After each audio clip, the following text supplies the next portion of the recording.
Hello everyone and welcome back live once again on this Thursday night to the World Racing Network. Hear the intro video playing in the background. I don't know why that's happening.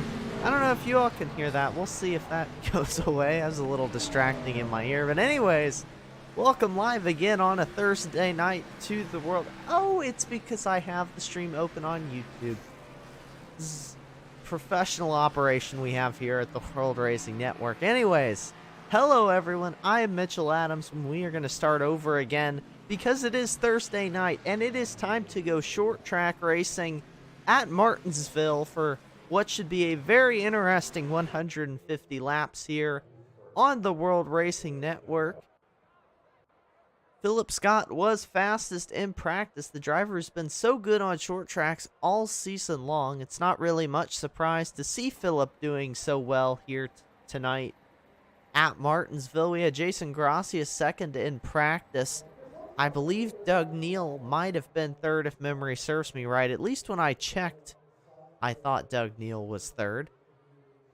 We are waiting for some drivers to get out on the track, and it is going to be that World Ninja League 99 of Philip Scott kicking off qualifying for us here.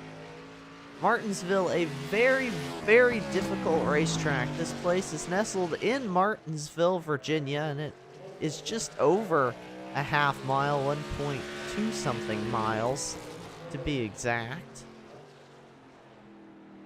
See, Philip Scott, the only driver to have taken time, of course, that makes him the top of the speed charts. And oh, Philip Scott goes for a little qualifying spin into the infield wall, so that'll end that qualifying run for Philip. Martin Clute also out on the racetrack right now. And very fast lap times you can expect here tonight. About 19 seconds is where these drivers are running. They're right in the high 19s at the moment, but that could change as qualifying progresses further along. Now there's more drivers out here taking some lap time. We have Ben Mashburn. Haven't seen him in a little bit here in the Beer Street Journal Grand National Series. He is back. We got Colton Gum in the 10 out on track. Jason Gracias in the one car, though. Driver who's won his last 4 starts here in the series. Now your pole sitter. Oh, I take it back. Ryan Sizemore gonna knock him on lap 1. Both those drivers have a lap left to complete, so we'll see what happens. The 971 of Nate Maurer as well slots a time up toward the top of the speed charts. And that lap for Sizemore, not as fast as the first one, but he still sits on top of the board right now. So in a pretty opportune place as we continue to roll through qualifying. We have the 75 of Josh Sobel, another driver we have not seen in a little while here in the Beer Street Journal Grand National Series. He is back tonight. We have a good car count here as well for Martinsville. I believe 23 cars were in the server. So there's a lot of drivers here looking for some good runs tonight. Again, only 2 races away from the start of the Beer Street Journal Grand National Series playoffs. And more on that as we get into the race. This is Adam Pettit, your current points leader in the series. He did overtake Philip Scott last week and is now once again your points leader. We talked about last week, and if you keep up with the race recaps we do here on our website, Adam Pettit did not go into last week the points leader, and it was the first time since the second race of the season that had happened, and it is quiet out on the racetrack right now. And if you are out there watching tonight's stream, let us know in the chat who it is you're rooting for here tonight. Give you a quick points rundown since we are so close to the start of the playoffs. This is race 16 here at Martinsville. We have one more in 2 weeks. We have an off week next Thursday, and then we go to Milwaukee for the final race of the regular season. And it is Adam Pettit with 4 wins currently leading the regular season point standings. Then it's Nate Maurer in second, Philip Scott third, Mike Tellier is in fourth, then Trey Whitehead sits fifth, and then Justin White In 6th, Ira Cole Haas 7th, Martin Plute 8th, Sam Cole Haas 9th, and Noah Owens 10th. I believe would be your 10 drivers who would make the playoffs. And then you've got Brock Whitehead, Ryan Sizemore, Stan Hausman, all right outside the playoff bubble as well. So there's a lot of drivers here tonight who could potentially get up into that playoff contention. And I do believe now I am being joined by the Patrick Morris. And Patrick, welcome back to the World Racing Network. Bud?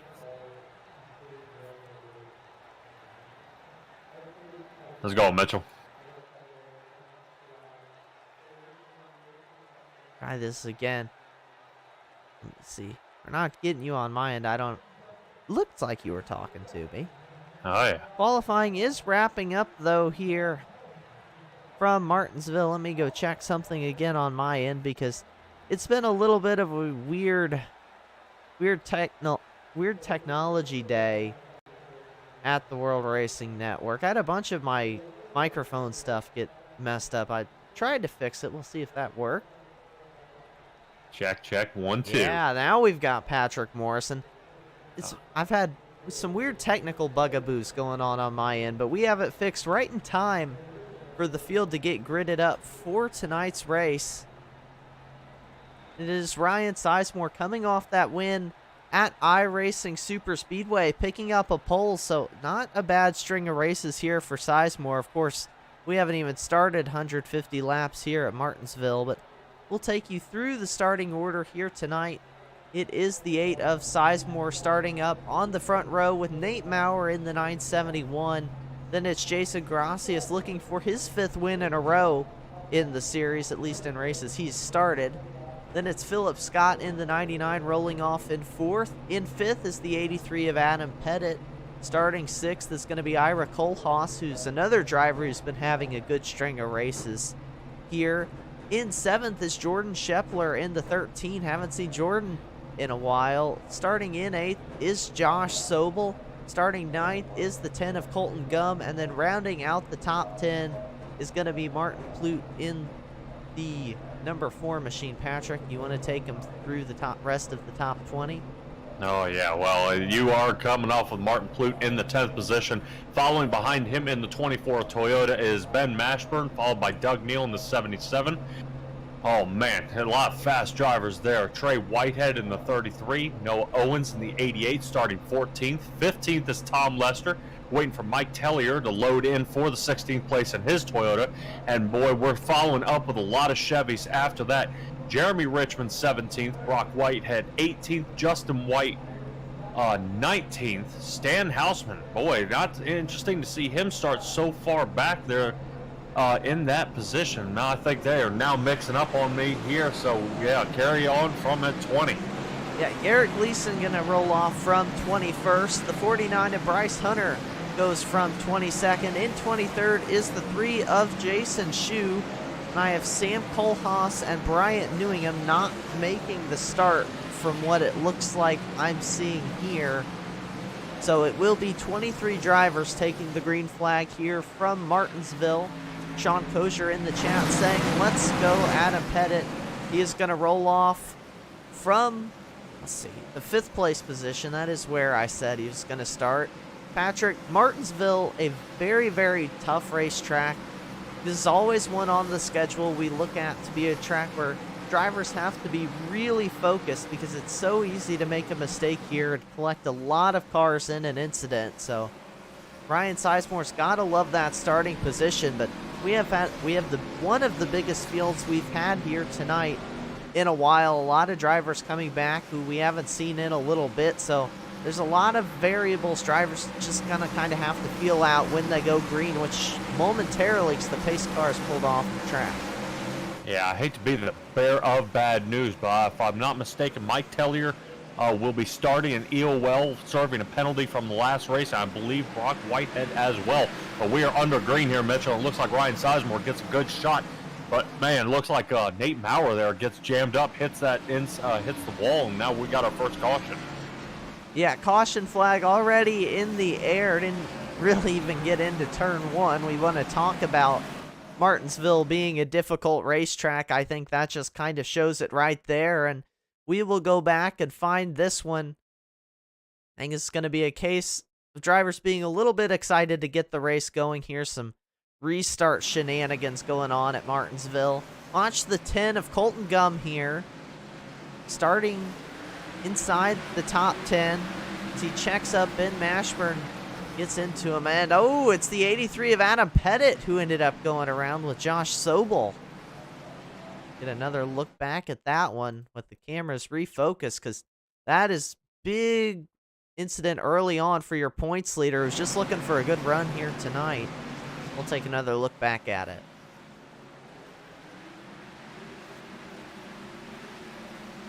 It almost looked like, to me, Patrick, he just kind of spun his tires there on the restart, which is so easy to do at a track like Martinsville, where there's a lot of gear in these race cars. They go through the RPMs very, very quickly, so like that one might have just caught Pettit off guard a little bit, little nose damage, but still out on the racetrack, but rolling around now well outside the top 5 where he started.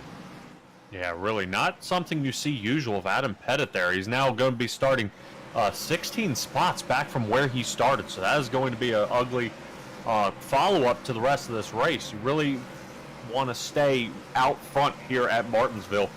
Getting caught up in the back, you know, you start running out of time to pass, time to get up front, and and this is kind of where you get jammed up in lap traffic and things like that. You just don't want to get in trouble, and really for Pettit that is going to really cost him here, as right now I'm showing him 18th position, but they're in the back kind of folded up pretty bad there, Mitchell.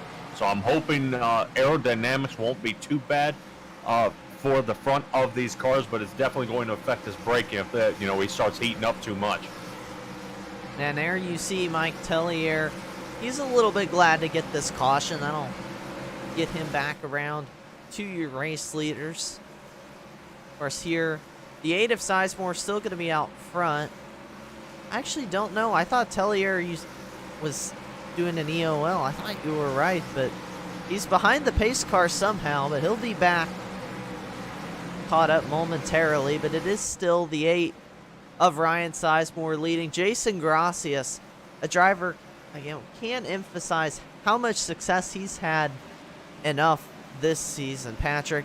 He's made 7 starts and he's won 4 races. Those happen to be the last 4 races he has started. Looking for 5 in a row for him here at Martinsville. He won Southern National, so good on the short tracks. I believe won USA International as well, so Jason Gracias has to be a threat, but again, Ryan Sizemore comes off momentum, his first win of the season, and pace car going down pit road, about to go back green flag racing once again. Yeah, I would definitely watch Nate Maurer here. He's going to remember how that last race went at iRacing Super Speedway there, but there they go, off to a great start there. Jason Gracias hard into the brakes, trying to slide on the outside. Make sure he can keep a good line working with these guys, but it is going to be difficult as they are wrapping around, fortunately, for a first green flag lap so far. If we can just get past right at turn 4 here, Mitchell, but boy, these guys are, Sizemore being able to pull away so early here, looking good. Yeah, Ryan Sizemore going to get out to a lead here, somewhat comfortable over Nate Maurer in the 971.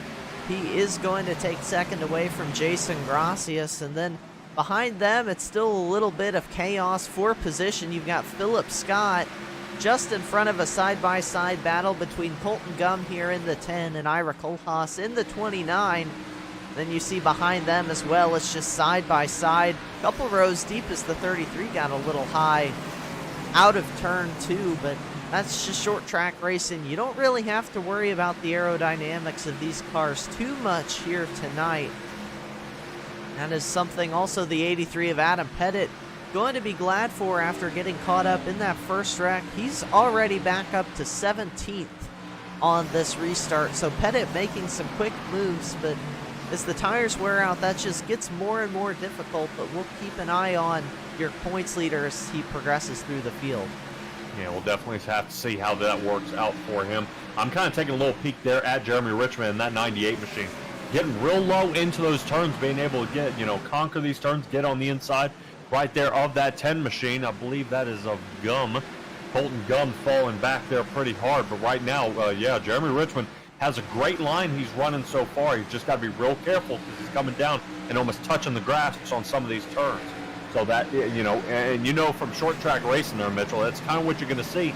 If you dive in super early, it's going to play a lot of tire temperature on that right front, and that is not what you want because that is all the grip you're going to need to get around the turn. Yeah, definitely a good line. There's a couple different lines drivers can take here. We see him kind of taking that diamond entrance exit through the corner. Taking a look up as well, we had a battle for the race lead going on here. Nate Maurer at one point was underneath the 8 of Ryan Sizemore, but got really out of shape. They kept it clean, but Nate Maurer already back on the bumper of the 8, trying to put pressure on Sizemore again. Nate Maurer has a win on the season way back at Iowa, another short track. So Nate Maurer, no stranger to victory lane here in the NSRA, has one win this season and currently sits second in points. Not too far behind Pettit, so he's looking for a good race, but caution is out. You see the pace car out on the track, and let's go take a look, see where this incident took place on the racetrack. Yeah, I didn't see anything too crazy there, Mitchell. I did notice that Colton Gum in that 10 machine Chevy, he came into pit. And then says Noah Owens ended up entering pit road as well, but I am not quite sure 100% if that 88 accidentally looped it. Yeah, check the 88 machine on the exit of pit. We will get on that here. Yes, here at yes, the World definitely. Racing Network. Yeah, and this is what it is. And it's kind of a dummy move, but we'll let everybody kind of take their shot and see what they think what happened here. Ooh, he got contact there from the 83 of Pettit. Shot up the inside, got into the 88. Pettit tried to take him 3 wide mid-corner from the looks of that one. We'll try and get another look at this one, but there was definitely some contact involved in this one. We'll see if this camera get any better a shot. You see, there's the 88. Watch the 83 behind him. Carries momentum through the corner. Just kind of got into the rear quarter panel of the 88. And that'll put us back under caution here. Luckily for Noah Owens. Doesn't look like too much damage on that machine. Yeah, Adam Pettit had an interesting start to the race, to say the least here. For your points leader, we'll see if the NSRA does any kind of an EOL or something for that incident. We haven't seen too much of that this season. I think drivers have been pretty good at kind of policing themselves throughout the year, but you're kind of right. It was Noah Owens. I don't know why the 10 ended up going down pit road. You see him dropping to the back with an EOL of some kind now, it looks like. So, don't know exactly what went on there, but it's still Ryan Sizemore, your leader. Nate Maurer in second. Now it's the 13 of Jordan Scheffler, currently running in third. Let me take a look and see if we have seen Jordan this season, but it's been since Iowa, since that number 13 has made a start. Got a third place finish at Iowa, but it's been quite a few races since then, so glad to see Jordan back out on the track, and he's having a great run too so far, up into the top 3 now.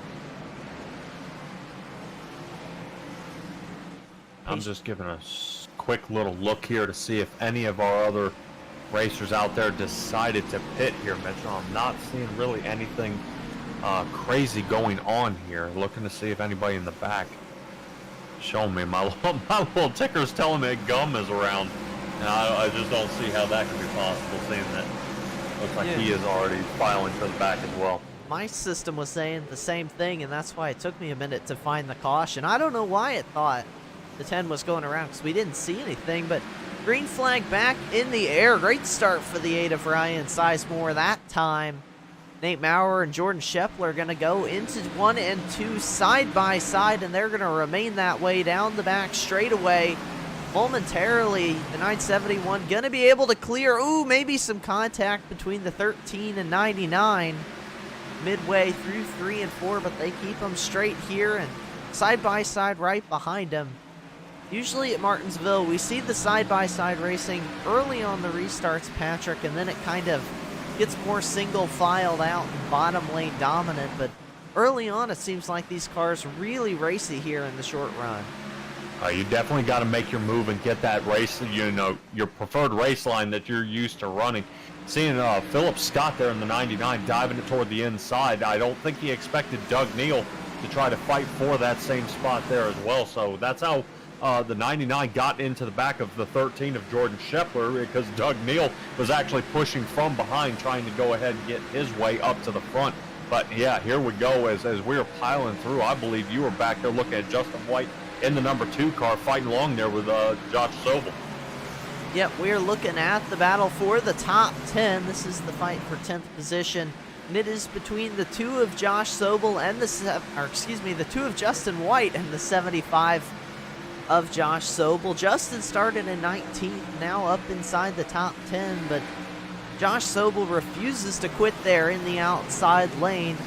They've got the 31 of Brock Whitehead lurking right behind them too, but they continue to race side by side here for the race 10th position. I was just about to jump back up to the race lead here because Nate Maurer has been putting some good pressure on the 8th, but starting to fall off just a little bit now, and the battle looks to be for 3rd at the moment because Jordan Scheffler has been getting a lot of pressure from Philip Scott as well. Again, Philip Scott, one of the best short track racers this season in that number 99 World Ninja League machine. So running in 4th right now, but doing a really good job keeping the pressure up. But we're kind of in that point in the run, Patrick. We've gotten some laps under us on green flag. Now we're going to see drivers maybe start to back off and try and save tire just a little bit, as again Justin White and Josh Sobel.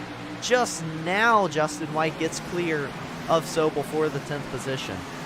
Yeah, great work by Sobel. It was a kind of a daring move hanging on the outside for that long, but he was kind of, as we would say, dooring him there, kind of holding him down farther than he wanted to be, so his turn exit would be hindered and give him a little trouble. But rotating back up there with Nate Maurer trying to run down Sizemore, and we saw kind of how those two vehicles, these two drivers, you see Sizemore with a lot more conservative entry into the turn, and Nate Maurer very, very, heavy into the rear brake, having to slow his down as he goes, really deep into the turn before he starts braking, as you kind of see the nose drop down a little slower there. So that's where you'll see, Mitchell, like the 13 here, getting a shot to get ready to get around him. But then right there, boop, little bump there from the back, and now you're going to see, Nate Maurer's, getting the butt end of his car all bent up there, and he may have to change his race line to avoid getting spun out here. And Jordan Scheffler's running a different line than we're really seeing anyone else here at the front doing. He's kind of giving that inside curve quite a bit of room, almost a half a lane up through the turn, and you see him also really able to cut down on the corner exit. That's, at least in my driving experience, kind of been the line that seems to have a lot of speed in the long run. So definitely see Jordan Scheffler doing something different up here at the front, and why not? It's early on. You only lapped 32 of 150, so why not try these other lines out? But you saw that time he kind of floated high. He's got to be careful not to do that too much, or he's going to open the door for Philip Scott. Oh, Philip got bumped by the 24 of Mashburn. Thought the 13 of Scheffler was going around, but they keep it going straight. Aggressive move, though, from Ben Mashburn in the 24 machine. Yeah, this is going to definitely be a pile up here for the 4th and 5th position here. Watching Mashburn going for it, but man, it's just, you just kind of see the bumping and nudging here, and that's kind of what, an old racing move. It's kind of when the guy gets into the turn, you bump him from the back end a little bit, send him a little farther. That way, he's not really in the position he wants to be, and you try to slide under him. At that point, we did see Philip Scott get in the back of Jordan Scheffler there, get the 13 car a little out of sorts. But, and then all of a sudden the accordion effect. So you did see how, 3rd, 4th, 5th, and all the way back to 6th, where Doug Neal had to change his line to figure out how to get around. But, man, Mashburn having to do a lot of checking up here, Mitchell, trying to get around him. And now it's costing him where Doug Neal's going to try and make a shot for it. And we were just on board with him. He's turning the wheel quite a bit. Seems to be a little bit loose on board that number 24 machine. And like you said, being really aggressive here, sitting in the 5th position. But you got to be careful on a short track. You don't want to rough people up too much. It's really easy for someone to just send it in a little hard, move you out of the way instead of really taking the time to set up that passes. We see Philip Scott taking some lunges here at the 13 of Jordan Scheffler. And again, Mashburn with the bumper, but that time it's too much.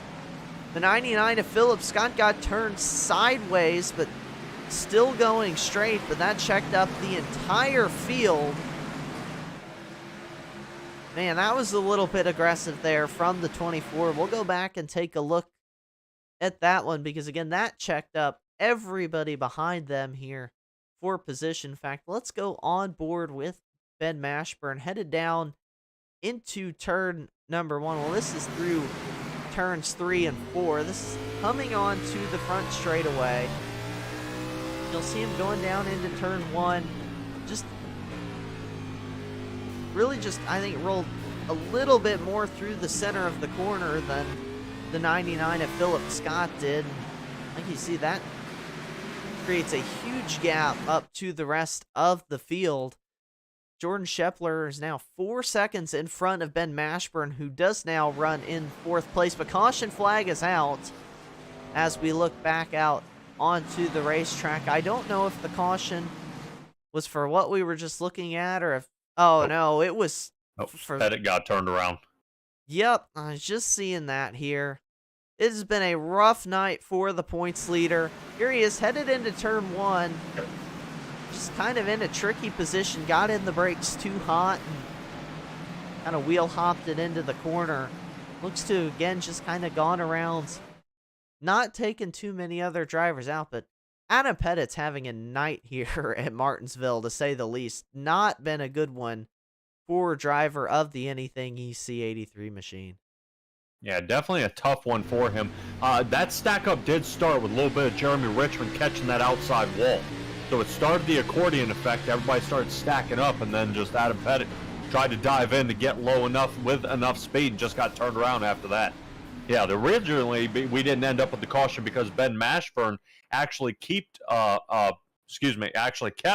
the 99 from turning around. You saw how he kind of turned and pushed that front nose to straighten him back up. iRacing does not throw a caution until the car ends up facing the field or going backwards. So Mashburn kind of straightening out the 99 machine, is what we avoided the original caution flag for. Yeah, and Ben Mashburn, they have pitted, so things have shaken up a little bit here. Ben Mashburn currently being scored as I believe he's sitting in 5th position here. And the 99 of Philip Scott, he is dropped, let's see, all the way down. I believe he sits 8th. Oh, look at the damage on the 99. I don't remember that being there, but I very well could have been. That is now a torn up car. I don't know if something else happened because I don't remember him missing both ends of his race car last time we checked in on him. Brookstone Animal Hospital Lucky Dog Award, though, we have one under this caution, and it is the 28 of Sam Cole Haas, who is now out on the track with us. Just missed the start at the beginning, but he is now back on the lead lap thanks to our friends at Brookstone Animal Hospital. No harm, no foul. Get back onto the lead lap, 43 laps, and still plenty of racing left to go here. Live from Martinsville as pace car lights have now gone off, and it's been all Ryan Sizemore up front, but he certainly has been getting challenged mostly by the 971 of Nate Maurer, who seems to have a lot of speed. Nate, again, Simbox cars have been good on the short tracks all season long as well, so not surprised to see Nate contending up front, but Ryan Sizemore's just done a good job. He's had him even get to his inside, but just been able to roll the outside, keep momentum going, and has held the lead so far. But we will see again coming to this restart. He's got Jason Gracias on his outside. Green flag going back in the air here at Martinsville. Another good start for the 8 machine out front. Martin Plute spun the tires a little bit, but keeps it going straight. And look at Nate Maurer. He was putting pressure on Sizemore all the way through the corner. Noah Owens takes it 3 wide back in the field. That move going to work out well for him. Not so for Bryce Hunter, though. He's going to lose a lot of positions on that encounter. Again, 3 wide. Ooh, thought Mike Tellier was going to get into Ira Cole Haas. They keep it clean, and we are green flag racing with the 971 of Nate Maurer out front. Completely missed that one, Patrick. We are going to have to take a look back at how Nate got the lead here while we were busy looking at the other action on track. Yeah, a lot of those guys were stacking up there. And, man, I'm interested to see how the 971 does get around Sizemore. If Sizemore got a little looser or kind of bumped him. It looked like maybe a tap through the center, but nothing egregious. Pretty clean move. Just got to the inside, up into turn 1. Beat Sizemore on the brakes and took the race lead. That's textbook short track racing. That's exactly how you make a pass here at Martinsville. And your new race leader, the 971 of Nate Maurer, is stretching out that lead significantly, over a second in front of now second place Ryan Sizemore, who's getting a rear mirror full of Jason Gracias. Yeah, not just that. It looks like Sizemore might actually end up with some damage here on the track here so far tonight. Jason Gracias giving him a good nudge here and there, letting him know, you know, that number 1 Max Graphics Motor Speedway car is going to go ahead and get on the inside, dialing Sizemore back to the 3rd position. So in Ben Mashburn's area, this is really where he wants to be, kind of follow that inside line and keep Sizemore toward the high line. That way Ben Mashburn will go ahead and be able to slide his way up into, I believe, the 3rd position. Now Ben Mashburn, yeah, he's up the inside, fighting for 3rd with the 8 of Ryan Sizemore, and Jordan Shepler having some issues as well back there. Got a little contact with the 33. Look at the Whiteds coming up through the pack together. The 31 of Brock Whited just past Ryan Sizemore. He now runs in the 4th position. The 33 of Trey Whited back here battling Shepler for the 6th position. Now under Sizemore for 5th. That's how important that inside lane can be. You see those cars up at the front. Ryan Sizemore got shuffled out to the outside, running in 2nd, and now slipped all the way back into the 6th position. So that's just how important this inside lane is Ben Mashburn using that front bumper on the 1 of Jason Gracias and going to shoot up the inside into 3, run him up the track a little bit. And Gracias going to lose a lot of positions there in that exchange, as well as Nate Maurer scoots out to a 3-second race lead here at Martinsville. He's just checked out on the field ever since he got up to the race lead in that Simbox machine. I know you are rotating up to the front, but I do want you to rotate back to Jason Gracias. He just got a huge shot from the back end, pushed him up the front, and now pushed him all the way back to the 9th position. Back there with Sizemore. Man, Jason Gracias is not getting a good run at this here tonight. He's, you know, he had a good line, but he's been falling back ever since Ben Mashburn got underneath him in the middle of those turns, kind of pushing him around. There you go, Doug Neal doing the same work to Jason Gracias. So really, we do have a lot of race here left to go. We got just shy of 100 laps, but you know, these start ticking off pretty quick. Jason Gracias, if he wishes to keep his streak alive, he's got to change his race line. Yeah, Jason Gracias and Ryan Sizemore also here in the 8, back with him. These two running up front the whole race, and just like that, it seems they're back racing around the 10th place position. Sizemore runs 9th right now. I mean, that's just how quickly things can change here at the short track. And a lot of bumping we saw go on in that exchange. In the wise words of Denny Hamlin as Sizemore goes up the track, that's just short track racing here at Martinsville. And you see now Jason Gracias able to take advantage, get around Ryan Sizemore. He really blew 3 and 4. Surprised to see that. He's run a great race all race long, just a little mistake possibly. And again, you see him stuck up in the outside lane. Back here, Justin White behind him. The Beer Street Journal machine, Stan Hausman.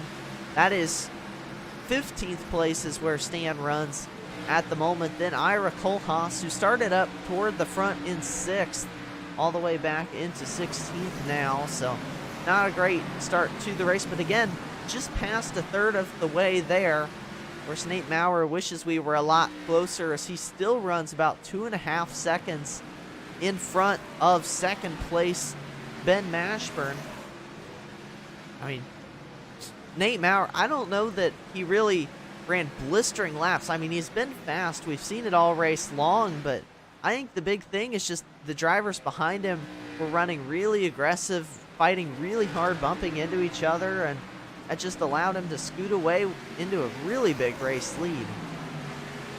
Yeah, really being able to get away. He does have a 2.5 second lead off the front end of Ben Mashburn, but he is definitely being pressured by those Whiteheads, 31 and 33 behind him, as he looks like Ben Mashburn's just going to go ahead and take that high side. Looks like 31's going to go ahead and make an easy move to try to see if they can get a better shot in running him down. Boy, man, ooh. Trey having to make a huge checkup. Ben Mashburn getting into the grass. 31 holding that car in one piece. Great piece of driving by that driver right there. Quick little check-in. It looks like Adam Pettit has gone ahead and checked out for the night, so he will finish in that 24th position. Kind of a bummer for him, but you know, hopefully we'll see him next week. Yeah, Adam Pettit, it just was not his night. Involved in all 3 of the cautions to start the race. We're going to look back on board with Ben Mashburn here, because he made a save. You see him just gets out of sorts, wheel hops into the corner, working the wheel all the way through, manages to save that race car. Again, same credit to the 31 Brock Whitehead. He also kept it straight as Mashburn got into him. Looking back up here live once again here, it is Brock Whitehead in the 31, running in second. Now Jordan Shepler in the 13, back into third. He's getting pressure from Trey Whitehead in the 33 machine, and then Martin Plute breaking into the top 5, running in 5th. Things have gotten a lot more spread out now, because we've had some bigger incidents going on here. Good battle, though, between Josh Sobel, the 88 Noah Owens is where the battle is with Doug Neal. As you see Neal putting pressure on Noah Owens here. Doesn't look like he has very much damage after getting involved in that one caution earlier on. Just some rear bumper damage, but I don't think there's anybody that doesn't have a little bit of bumper damage here, Patrick. We've seen drivers not at all afraid to put the chrome horn to whoever's in front of them. Absolutely not, and we are looking here at Doug Neal in that 77 Chevy Simbox machine. Boy, he is trying to definitely work on the inside there of Noah Owens. I'd like to see, watch him send it into that turn. Can he hold it? A little tire smoke there from one of those vehicles, and they're getting back away. So Doug Neal trying to catch up with his other, his race buddy, who is obviously, well versed in this track. Nate Maurer in the 971. Quick little look up there at the ticker at him. He is over 3.5 seconds leading right now. So that 971 putting some great moves. Doug Neal in the 77 just now sneaking by Noah Owens, but he's got a lot of work to do. 7th position, still respectable, but he's got a long way to go. Yeah, and Jason Gracias here lost a couple positions on the last lap as well. He continues to kind of fall through the field just a little bit. Got passed by Tellier, White, and Scott there on that last lap, according to scoring at least that I was seeing. So Jason Gracias continues to really not be able to find the footing back. He's going to have to work on that as we continue the race here. Check in a little further back in the pack. Look for some good battles going on here. The 8 of Ryan Sizemore locked into a battle with Bryce Hunter. He's going to be able to clear Hunter there through 1 and 2. Another thing to note here is that Ryan Sizemore, the only driver yet to make a pit stop in this race. He's been on these tires all 72 laps, and you see him again struggling to get down into the corner. That could be because of old tires and Bryce Hunter able to take advantage. Everyone else pitted about 30 to 33 laps ago under a caution then, except for Jason Gracias in the 1, who has been on these tires for 58 laps. So those two on different tire strategy than everybody else in the field here, and we see them going to the back. I do wonder if that has something to do with it, most likely. Well, having an extra set of tires here, Mitchell, toward the end of the race may actually work out for them, but it is a gamble they have obviously are willing to take, as we are just about to come up on the halfway point of this race. This is, boy, this is going to be quite the handful for some of the drivers, especially like Jason Grassis and Ryan Sizemore here, not taking tires, but let's say we get down with 20 to go, they were able to make a quick pit stop. Mitchell, they're going to be starting from the back here at Martinsville on the last 20 laps. If it doesn't go caution laps to the end at that point, because that's where everybody's, pushing and shoving the fight toward the front, I just don't know if tires are going to be really the right choice at that point. Yeah, I have to agree with you. New tires, usually good, and they're good here at Martinsville, but this track, it just takes so much time to set up a pass and execute that pass that if you pit with about 20 or 25 laps to go for new tires and everyone else doesn't, you really don't have much time to get up through the field. I mean, 20 seconds a lap, if that, here at Martinsville. I kind of agree with you that having that extra set is great, but we are running 50% fuel tanks, but it's still massive fuel runs they can get here at Martinsville. They probably, I kind of expect anywhere from about 100 lap fuel runs possibly. I don't know that number from anyone else, but that's from my experience. If I remember right, that's about the fuel run here at Martinsville we could expect. Is yes, caution flag is back in the air. Heard something go on somewhere there, just a little bit. Let's see if we can find. Ooh, this is a nasty wreck we had here into turn 1. It is going to be 24 of Ben Mashburn. We'll keep an eye on him here. Got into the 8 of Ryan Sizemore pretty hard going into turn 1. You see it there in the 24 of Mashburn, hard into the infield wall. Does a little bit of a 360. Keeps it going straight. I think Ryan Sizemore ended up okay through that wreck, but that will put us back under caution here at Martinsville, and most of your leaders electing to come down pit road on this one. Here, just a few drivers not pitting. You've got Stan Hausman still on the racetrack. The 7 of Garrett Gleason out on the racetrack still. 24 Ben Mashburn actually just now coming down pit road there in his machine. But yeah, basically all your race leaders choosing to come through pit road here, and Martin Clute gives the little green pit cone a little bit of a shove. Let's see if anybody else hits it here on exit. Oh, and the cone was saved. I was worried there. I thought Sam Cole Haas was going to ruin it for us, but no. It was just Martin Clute, the lone offender here, hitting the green cone. No penalty for that, but just disrespectful to the track cones. And it's a long-running joke here in sim racing. Ben Mashburn still down pit road. I believe here, Lucky Dog should be the Brookstone Animal Hospital Lucky Dog. Well, I thought it was Jeremy Richmond, but here he is sitting up in front of the pace car and not being scored the first car one lap down. So we'll see what goes on with that. Keep an eye out for it. It could be the 29 of Sam Cole Haas, or it could be the 48 of Tom Lester. One of them. It could always be someone else got the Brookstone Animal Hospital Lucky Dog Award under this caution.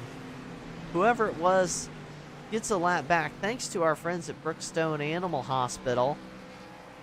And it's Gleason. I think it was Garrett Gleason. Gleason? Could be Gleason. Yeah, it looks like. I did see Nate Maurer just pass him right before the caution flag. And it looks like Ben Mashburn, he may have gotten the meatball flag after kind of rear-ending Sizemore there. And I believe he's taking that one back to the garage. Yeah, not seeing him on pit road anymore, so I do think the 24 of Ben Mashburn has retired that race car. You are right, Patrick. Back out front here, pace car lights are off, and it is Nate Maurer retaining his lead through the pit cycle.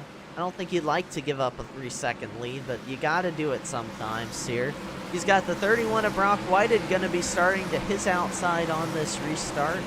We've got Will Radcliffe and Stay Tuned Sports joining us out in the chat as well. Thank you all for tuning in.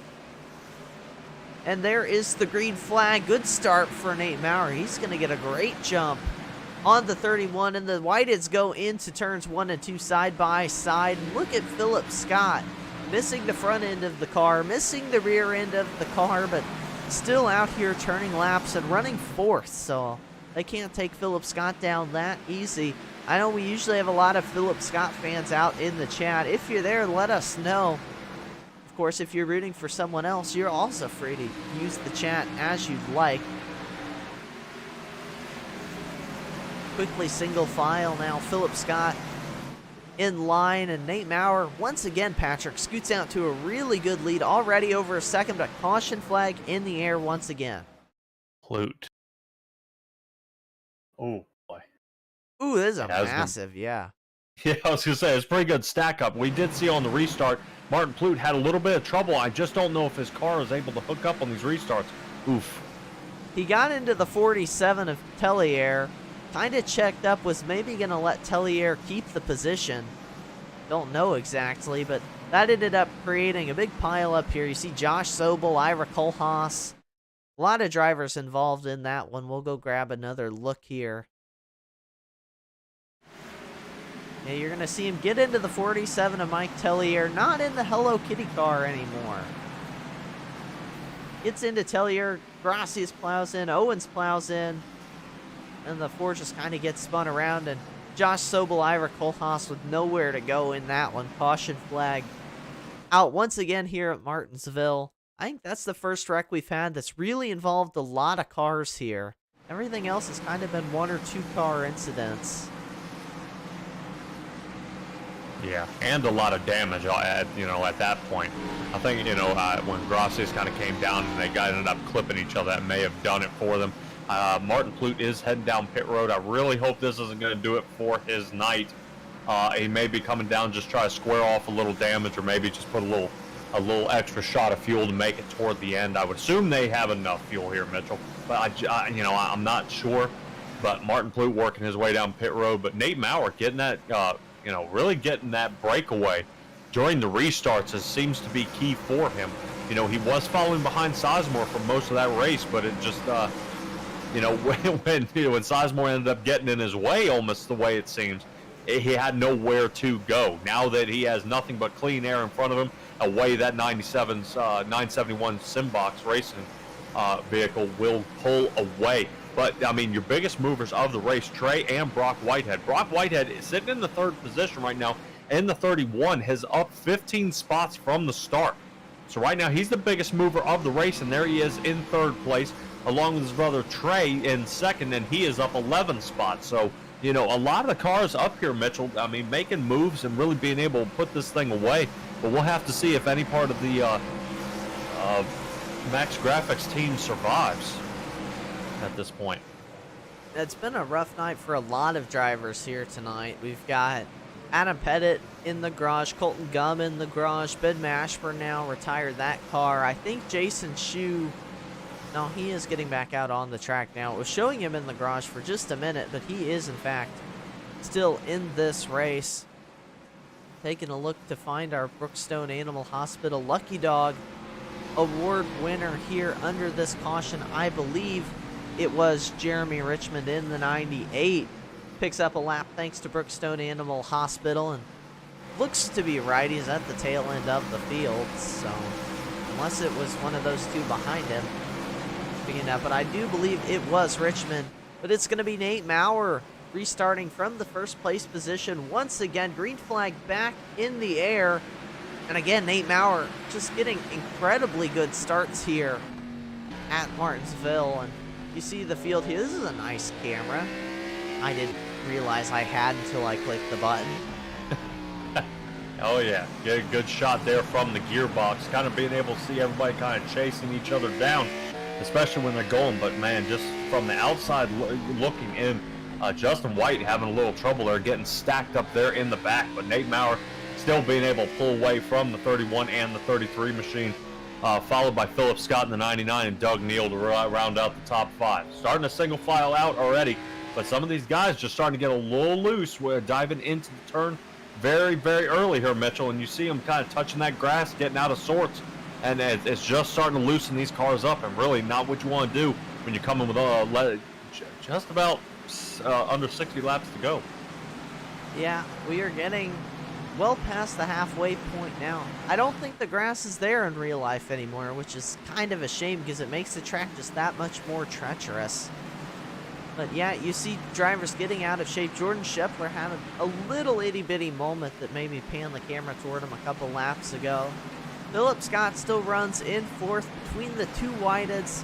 Nate Maurer leads, and then his Simbox teammate Doug Neal now runs inside the top 5. So it's been a good race for Doug Neal in terms of making up position. He started 12th, now inside the top 5, and the battle for 6th place here between Noah Owens and Jordan Scheffler. They've got Bryce Hunter right behind them, who started 22nd. So good progression from Bryce Hunter. Justin White behind him started 19th. It's been a good race for a lot of drivers there as the 88 of Owens got up the track quite a bit. Yeah, definitely piling up here, but check this out, Mitchell. Nate Maurer actually not able to break away. Brock Whitehead right on his tail. So that 3-8-second lead that we normally see him start pulling away, it is not coming that easy this time. That 31 car has got his line and got exactly the braking and acceleration points. I think it's just going to be, the war of attrition here. Who can wait out who and who makes the first mistake. If the 31 clips the wall, that'll be it. If the 971 hits the wall, 31 will overtake. So that battle for the lead is starting to get a little spicier, but, Nate Maurer may have to change his lineup a little bit just to get that separation. And Brock Whitehead's a driver we've continued to talk about over the last couple of weeks. He's shown a lot of speed here as we get further and further into the regular season, but just has struggled to get the finishes. 98. Oh boy, something happened back there. Let's see here.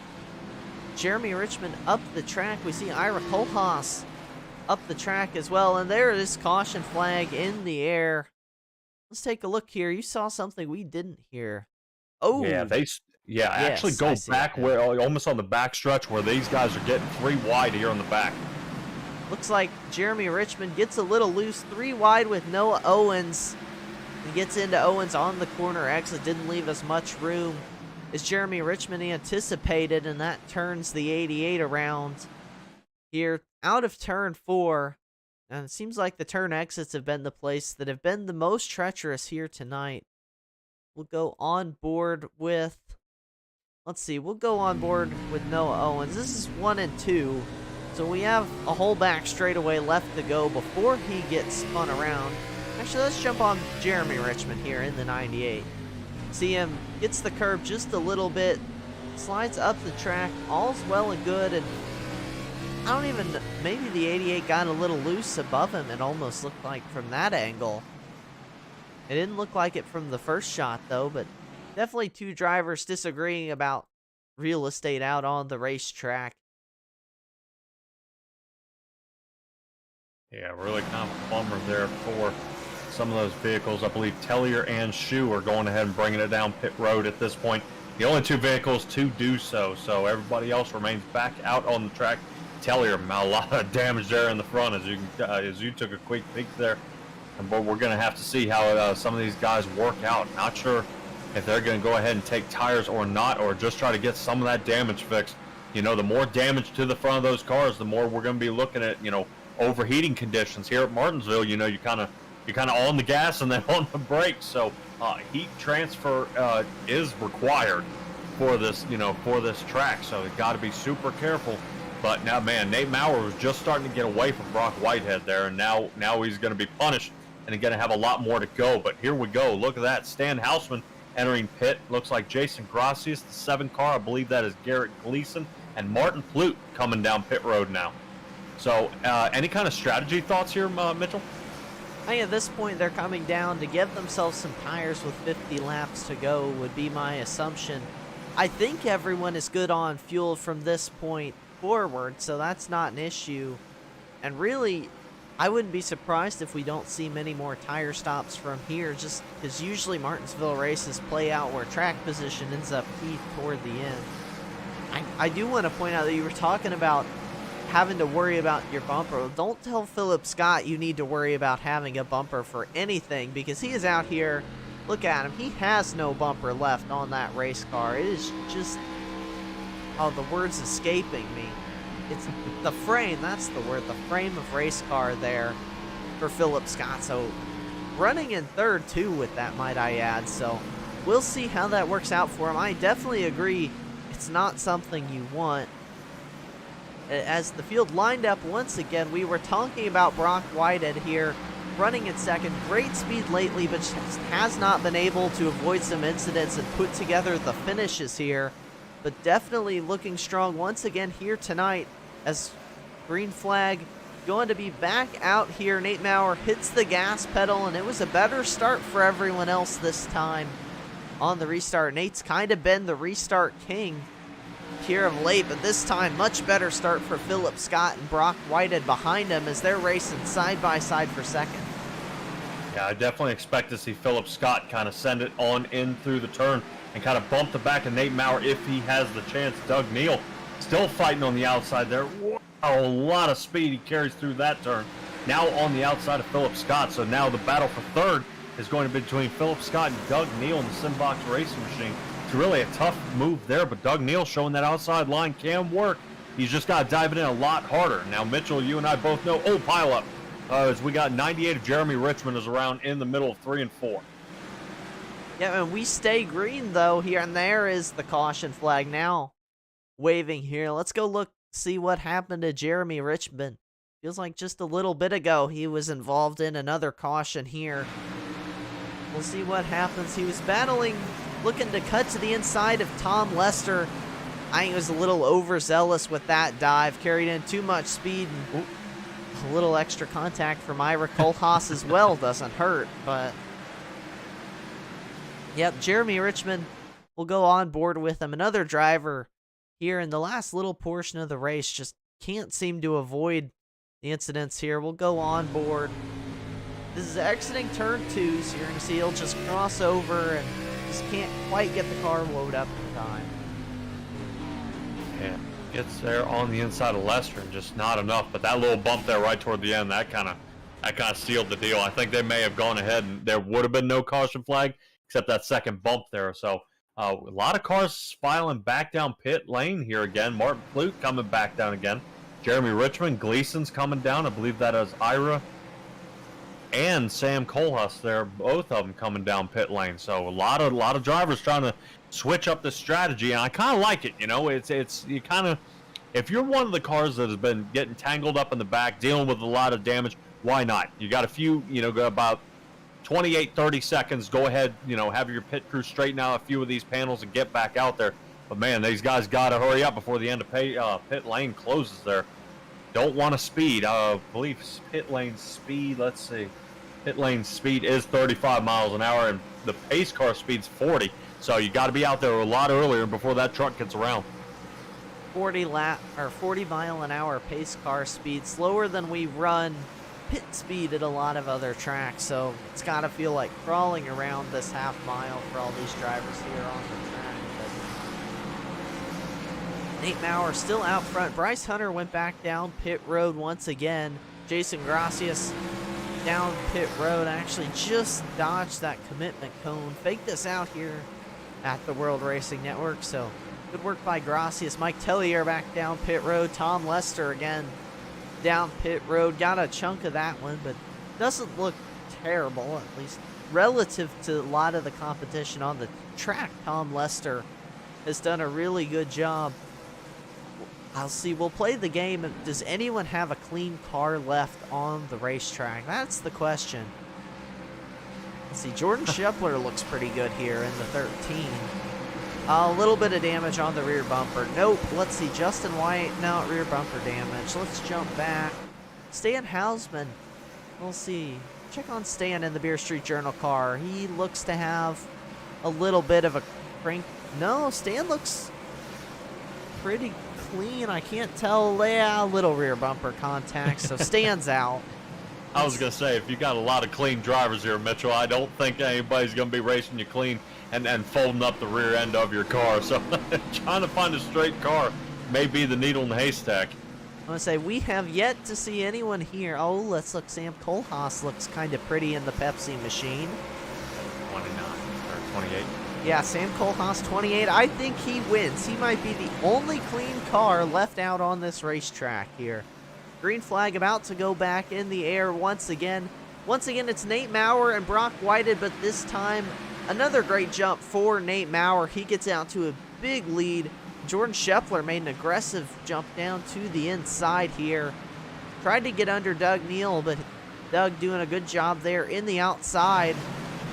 Battling side by side with Trey Whited. Look at the run Doug Neal got on entry, but unable to keep it going on exit. He's going to fall in under attack from Jordan Scheffler. Who in the 88's around catching up Martin Plute and Jason Gracias. On Doug Neal around two. Wow. Two massive. incidents at once here. Caution flag is out. That's going to be two incidents to dissect.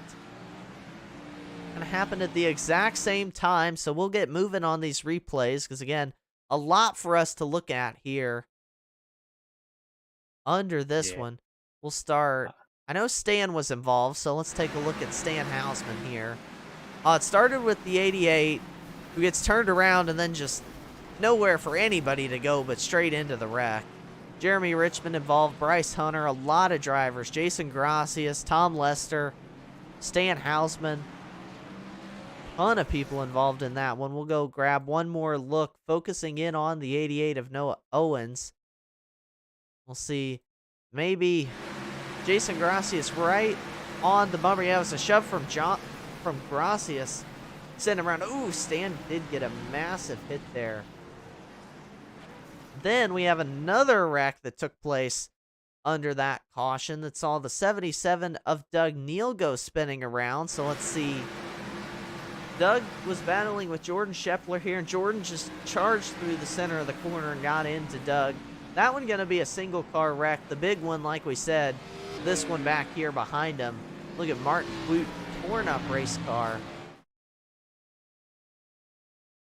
Yeah. But I'm going to break your heart there, Mitchell. The 28 car is folded up. Oh, no. So the only clean car is that it does have some damage. So he's going to come in and try to straighten a little bit of that out.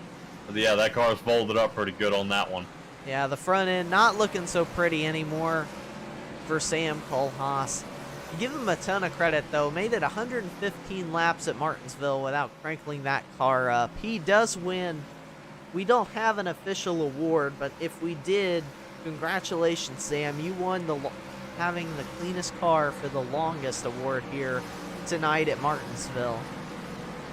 And taking a look at the races coming up here, we have an off week next week. Then we go to the Milwaukee Mile to finish out the regular season, and then it's time to start the Beer Street Journal playoffs, which is going to take us through a bunch of tracks. We've got Pocono, Watkins Glen, Bristol, and more coming up in the playoffs. So it's going to be great racing, and only 10 drivers make that cutoff. And with all the action we've seen here tonight at Martinsville, who knows what that points picture going to look like after tonight. Martin Plute in the chat says, who needs bumpers? Not you and not Philip Scott, anybody else. I'm sure there's others. I just can't remember them off the top of my head. Oh, look at Ira Cole Haas right behind you, Martin. No bumper up on that car either. Oh, hey. I mean, we've got 3 drivers racing without bumpers that we have on screen. All of them are in the top 10, so hey, what do we know? We're not the crew chiefs, we're the broadcasters. So, yeah, a ton of credit to all those guys racing with really beat up cars. The front row, once again, Nate Maurer, Brock Whited. It kind of seems like Nate gets a really good restart, then Brock has him figured out on the next one, and then Nate gets a big jump again. We'll see what happens here as pace car down pit road. Nate Maurer leading him back to green once again here at Martinsville. We'll have to see if Nate Maurer decides to change his restart up here.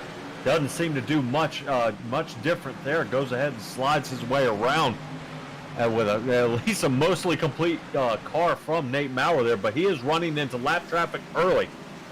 Jeremy Richmond, super late in the track here. He's got less than a quarter of the track before he catches up to that 98. So Mitchell, this may come and play into really Brock Whitehead's his strategy here is catching up to the 98. But as I say that, caution flag is back out. I believe we may have Bryce Hunter, and the 49 machine may be a culprit of something that happened here.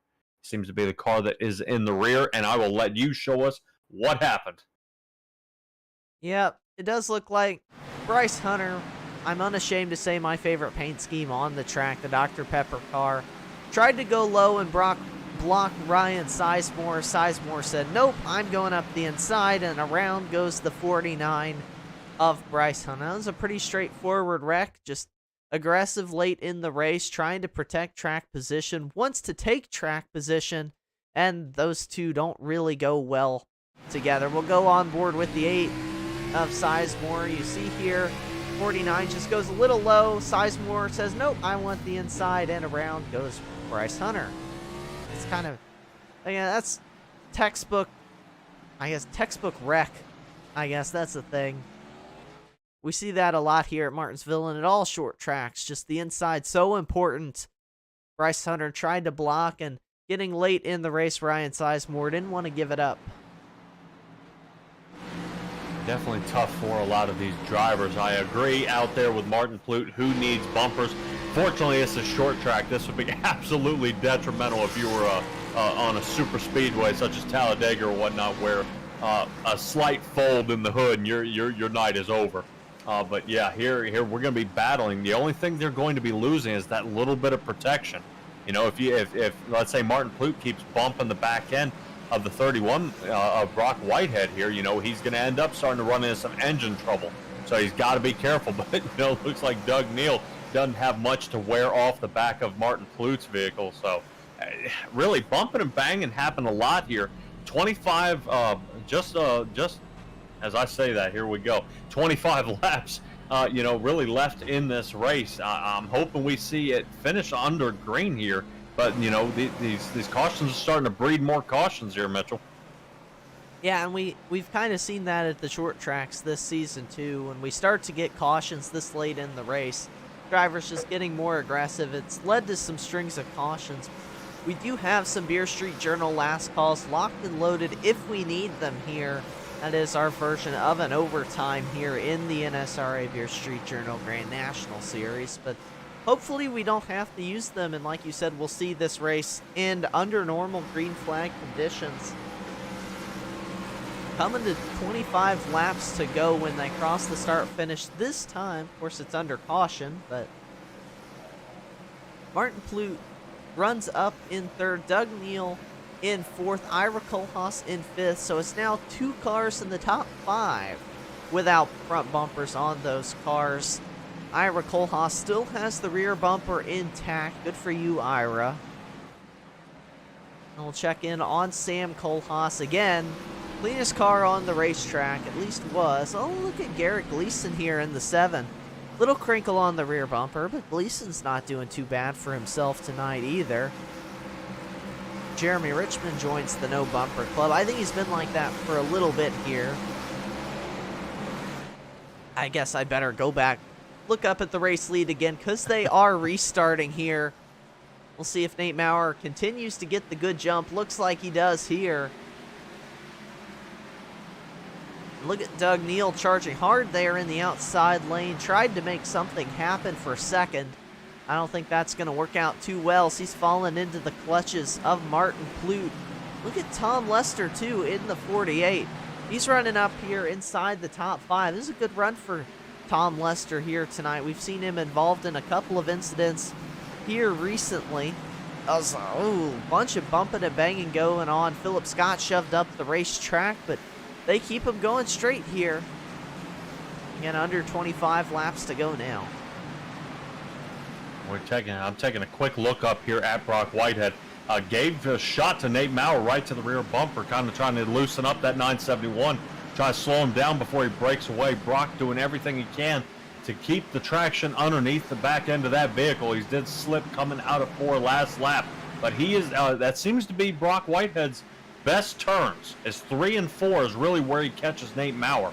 So Nate needs to keep an eye out in front of him, you know, and that's hard to do here, Mitchell. You know, when you start driving, you know, the untrained, you know, you start staring at that mirror and you start getting nervous, and then that's where you miss your mark, and away they go. A whole lot of trouble can end up becoming of your night.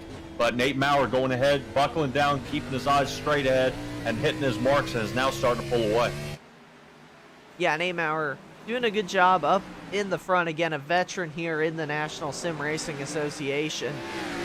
That's the hardest thing to do. I know when I started running these big, I would say big short track. That's not a great term, but you know what I mean? Short tracks in these big cars here in the NSRA. It's a hard pattern to shake. You want to check out that bumper, but when you see a car closing in, going into the braking zone, it really will shove you out of line. You kind of just have to have faith in whoever's behind you that they're not going to spin you around and that you can keep running your line like you want to. Of course, Nate Maurer doing a good job of that out at front, but Brock Whitehead's in a position where any little slip up from Nate Maurer is going to let him get to the inside, so he just needs to keep that race car right where he has it right now. Still a lot of battle in there. Did a quick little shout out. Ryan Sizemore has worked back up to the 7th position. You know, not easily, but he, you know, he's trying to make sure he can go ahead and get up there. But he is back there tumbling with the other Whitehead of Trey in the 33 Chevrolet. And that car, you know, he's having a little trouble there as these two are getting ready to start bumping and banging. Because that 33 car has actually been marching back a little bit, you know, these past 20 to 30 laps or so. So definitely trying to change that line. But, oh, Brock, as he slides off the outside of 4 here. I'm kind of up in the spotter tower, trying to give you a little all-round here, Mitchell. But, man, there's action everywhere on this track and really no good place to not be watching. Yeah, that's what we expect when we come to the paperclip. It's a short track, so there's usually something for us to watch. Like you said, the 31 slipping back a little bit from Nate Maurer. He's still got just under 15 laps to go, 14 laps to go at the moment. But Nate, he wants to keep him right there. He can let him stay close, but not too close that he really able to get the pressure on, because now Nate's in a position where he could slip up just a little bit and be able to get back down and cut off the 31. So this is a position he would be good to stay in, but you saw him really struggle there on the exit of 2. Nate Maurer couldn't get the car down on exit, and that lets the 31 get just a little bit closer here. You see the pressure starting to ramp up once again on your race leader. 21 laps to go left in this race, if my math is right, or we're at 11. Wow. Good Lord. Man, it's getting late for me. Definitely a whole lot of work here, but man, here at the paperclip, you just see these laps just tick away faster and faster and faster. You know, Brock is having some trouble, but not with Trey Whitehead still back there fighting with Sizemore. Philip Scott goes ahead and makes a move. So now Philip Scott actually back to the 7th position. I know I have you jumping around all over the place here, Mitchell, and you're doing a fantastic job, bud. Hey, I'm trying. The camera skills aren't always the greatest, but like you said, Ryan Sizemore dropping a couple spots here on this lap. He passed Trey Whitehead on the outside lane, was very impressive, but you see him lose a spot to Philip Scott. Trey already got back around him here as we have 10 laps to go from Martinsville Speedway. And it is Nate Maurer out front. Brock Whitehead staying close, though. Again, we're talking about Martinsville, the short track where ascend into the final corner very likely. He's used that bumper up, so Brock really, he just needs to stay this close here and he'd be all right to make a move coming to the final corner. But again, we've seen these drivers, they're running with everything they have and pushing these braking zones to the limit. So we'll see if either of them makes a slip up here coming to the end. Again, shout out Doug Neal. He is running in 3rd right now.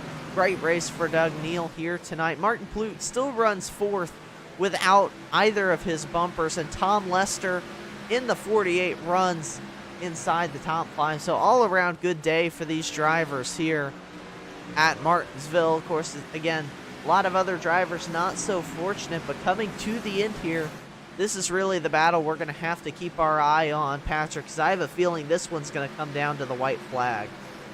Yeah, I know Mike Tellier up in the 47 Toyota. He's doing his darndest to stay out in front of those leaders, not wanting to get tied up with these two as they're battling.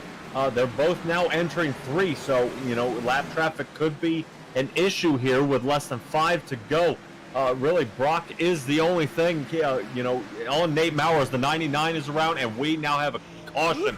Mitchell, this is going to change the strategy of Nate Maurer. He is going to have to nail this restart and then try to hold off Brock Whitehead as long as he can. So that bump maneuver that you were talking about before, that may be 100% what you're going to see here. But man, I'm sure the temper of that 99 is flaring right now because he is still caught up there in turn 4. Yeah, and we're taking a look back now to see what happened to Philip. Scott got hit from behind by the 8 of Ryan Sizemore. And yeah, you see him completely turned wrong side around and did have some troubles getting it back around. Had to check up because the field was going by him. Yeah, not a good one there for Philip Scott. Unfortunate again for the driver who so good on short tracks this season. Just the last couple of races haven't gone in Philip's direction as much as he would like, and I believe that 99 machine being towed back to pit road. Again, you want to talk about changing the strategy. Nate Maurer's going to have to defend this race lead in a Beer Street Journal last call here.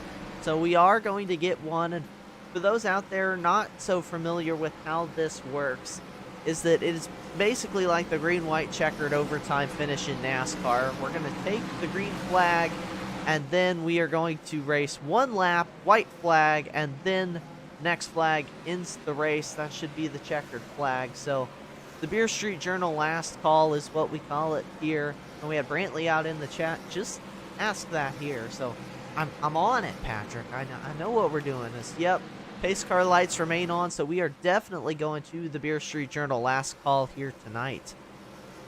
Yeah, Nate Maurer leading this race. Once he overtook from Ryan Sizemore there, he's really been the one to beat here at Martinsville. A lot of speed out of that 971 Simbox racing machine, and actually really good here, Mitchell, to see the 971 and the 77 right now actually in first and third place. I know Doug Neal definitely has his work cut out for him trying to get around the 31. I'm just not sure with damage or his race line if he's going to be able to accomplish that. I'm assuming Doug Neal will have the option of going ahead and taking the inside line in the 77, but will he be able to get the Simbox racing machines 1-2? I don't know, but we'll have to see. We extend the race, I believe, as we come up to the line here. Well, man, we're still on the backstretch. When the lights come back off, man, we should be wanting to go. And I'm excited to see what Nate Maurer is going to do at this point. He is, listen to your spotter, maintain calm, and watch the windshield. Because that 31, I think, is going to try that bump move, and 971 needs to be ready. Yeah, we have an interesting situation here where actually we have a couple cars rejoin the racetrack. Stan Hausman, Jason Shue. Everyone else, though, on the lead lap here that's running laps, and so I don't believe we had... Ooh, wrong logo. Gotta thank Beer Street Journal, though, but we wanted the Brookstone Animal Hospital Lucky Dog Award. If anyone got it here, it was Jason Shue because he is 6 laps down. He is the first car 1 lap down, currently making laps on the racetrack with Philip Scott. Now, I believe, taking it to the garage. But here we go, lined up here. Pace car off the track. Attempt number 1 at the Beer Street Journal. Last call here at Martinsville, and it is Nate Maurer. Look at the start from Doug Neal. Oh, he spun the tires, but he had a good one going here. Off into turn 1. Can they keep it green for 1 lap? If they do, this race is going to end on this Beer Street Journal last call. Nate Maurer likes what he sees behind him. Patrick, side by side, coming to the line. White. Nope. Oh! Trey White spins, and caution is out. We're going to do it all over again. Oh, man. Well, that ends up working out for Nate Maurer, and you did see how that strategy worked, and that's the great part about having teammates up there in the front. You saw what Doug Neal did is he actually held Brock Whitehead on the higher line, which allowed Nate to pull away, and then all you're doing is battling for that second position. as we see you getting into that oof. Sam. Yep. Well, it looks like that Pepsi machine has got a few more dents in it on that one. Oh, we were praising him earlier. Just got a little tap in that one. A little hard contact, actually. Let's take a look at it here.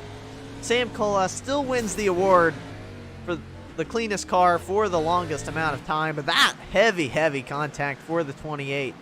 And, of course, for the 33 of Trey Whited. Another driver, a lot of speed throughout this part of the season, just hasn't been able to put as many finishes together as he would like. Of course, had a good couple of races, but this one gonna get caught up in a wreck here in the Beer Street Journal last call. Nate Maurer hated to see that caution because I think he had that race all but won with them battling side by side for second place. And we get to do it all over again here from Martinsville. I believe that we get 2 attempts at the Beer Street Journal last call. I am not 100% about that. I should be more in the know, but we don't usually break it out. I am going to be that guy. This is the final green-white checkered flag. So as long as Nate Maurer can hang out and push there in front, he's got this one secured here, Mitchell. So next flag will end the race here. I was right. 2 attempts at the Beer Street Journal last call. Hey, we like to see it. I was very not confident in that. But so Nate Maurer, all he needs to do is stay in front of the 31 and the 77 and whoever else gets up there to challenge.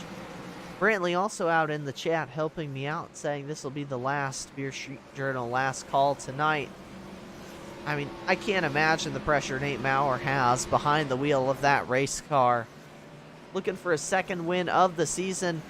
Won Iowa, let's see, quite a few races ago here this season. Iowa was the 4th race on the calendar. This is the 16th, so 12 races it's been since Nate Maurer has been to victory lane. Can he do it here tonight, or is Brock Whited, Doug Neal, or someone else here going to take it away from him? We are going to find out when they go green on the next lap. Pace car lights are off, and really the key to Nate Maurer getting this is that restart.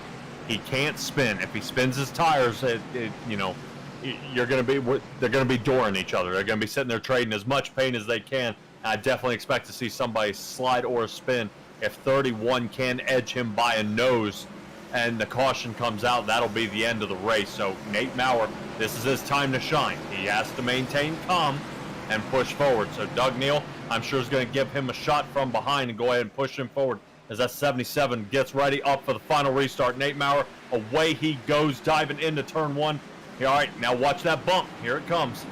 Yeah, Brock Whited already all over the rear bumper of Nate Maurer. Look at Tom Lester fighting Doug Neal for that 3rd place position. But here is the battle for the race lead. Will they get to the white flag? Yes, they will. We are racing to the checkered flag here.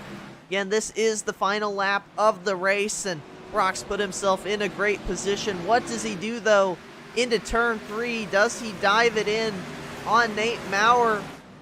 Not going to be able to get anywhere near it, and Nate Maurer going to victory lane here at Martinsville, picks up his 2nd win of the season here.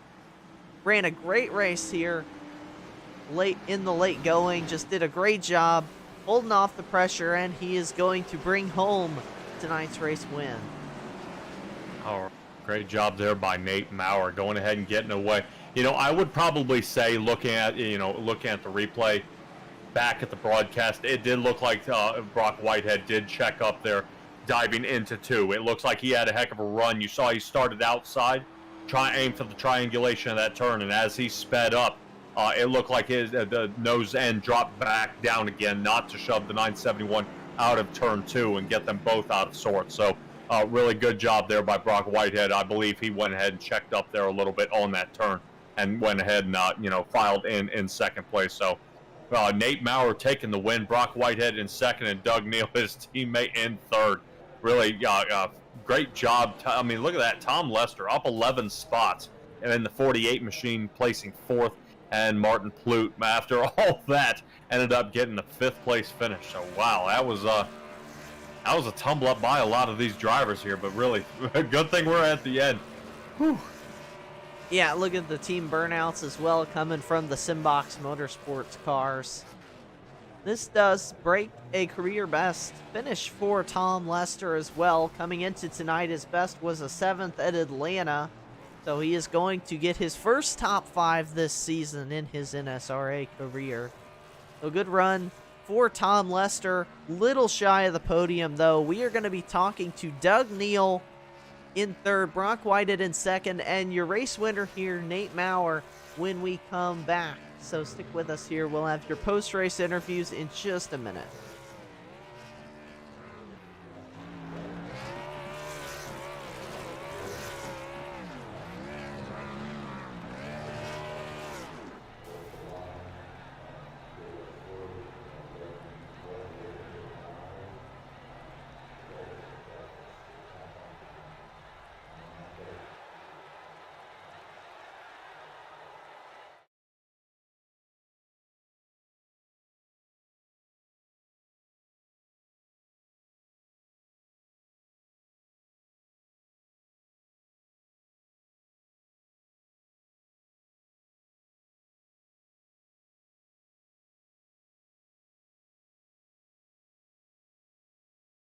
And we are back here on the World Racing Network with some post-race interviews for tonight's race. We are going to kick things off with talking to your 3rd place finisher, Doug Neal in the number 77 machine. Doug, great run for you and Nate here tonight. Good showing for the Simbox Motorsports drivers here tonight. But man, it was a wild finish. Used both those Beer Street Journal last calls, but take us through what it took to get up to 3rd place here tonight. Man, I got hung up in that wreck earlier. I don't forgot who it was who spun in front of me, and I hit him. And after that, I just couldn't get the car to turn in the center.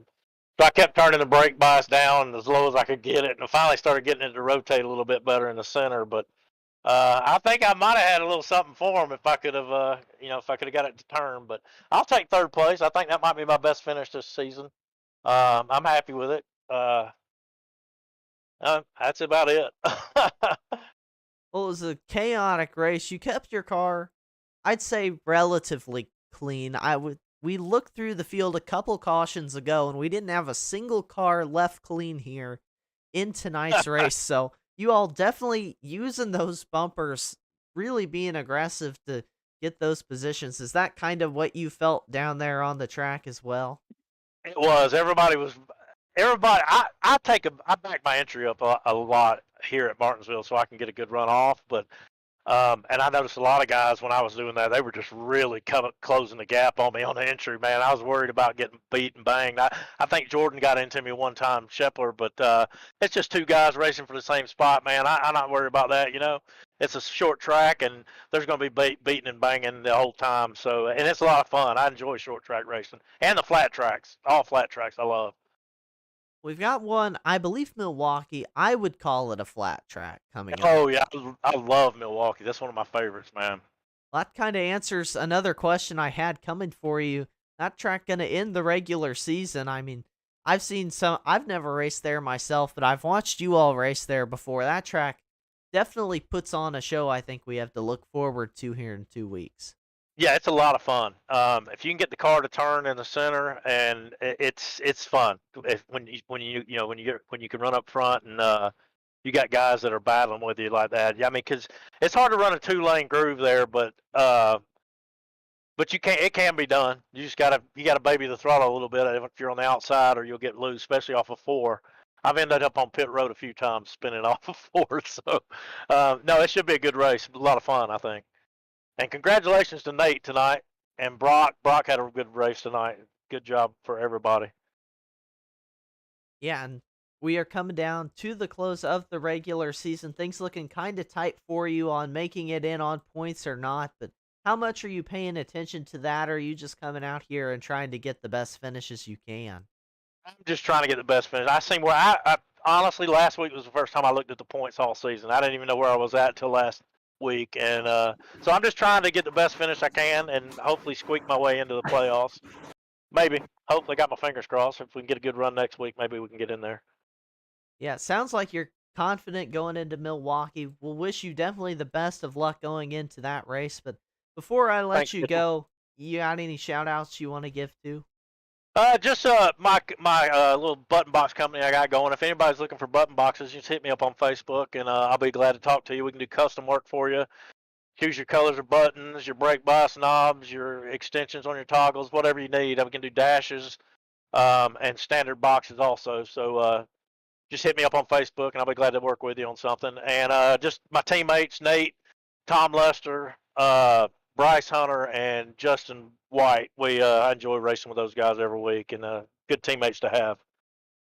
Yeah, and again, you all at Simbox do a lot of work here in the NSRA. Been a sponsor of the series for a long time, so thank you for that, and thank you for stopping by. And again, congratulations on a strong third place finish here tonight. Thanks, Mitchell. I appreciate it, buddy. You have a good night, all right? And you too. Thanks. That was your third place finisher here tonight, Doug Neal, and I believe Patrick Morrison has caught up with second place finisher Brock Whited. All righty, Brock, you got a copy? Yes, sir. All right, man. Starting in 18th, and here you are 16 positions up, getting second place. I know you were aiming for the win. What was the key, to success moving up that much during the race, especially starting with an EOL tonight? Well, I don't want to correct you or anything, but I started 24th after all the qualifying and stuff was done because of the ELL. So I finished second to 22 positions. That was nuts, staying out the wrecks. Of course, we had the wreck at the very beginning, which helped me climb quite a bit, and then just kept running how I would want to run other people and stuff, and they just either overshot the turn and I could get under them, or they just bumped somebody too hard and they both went up the track and moved out of the way. And then that first pit is really what set us up. Everybody went in the pit. I think it was like lap 30 something, maybe 40 something, and Ryan, my team owner, stayed out, and it did not work for him. And so it kind of moved, I would say, one of the fastest cars of the night out of the way, and helped me quite a bit. Yeah, really. You didn't get into a whole lot of trouble here tonight, and the only trouble you had was really trying to run down Nate Maurer there in the front. I was looking, kind of reviewing over the replay a little bit here. Did you end up checking up on the last lap between 1 and 2? That way you wouldn't run into the back of the 971?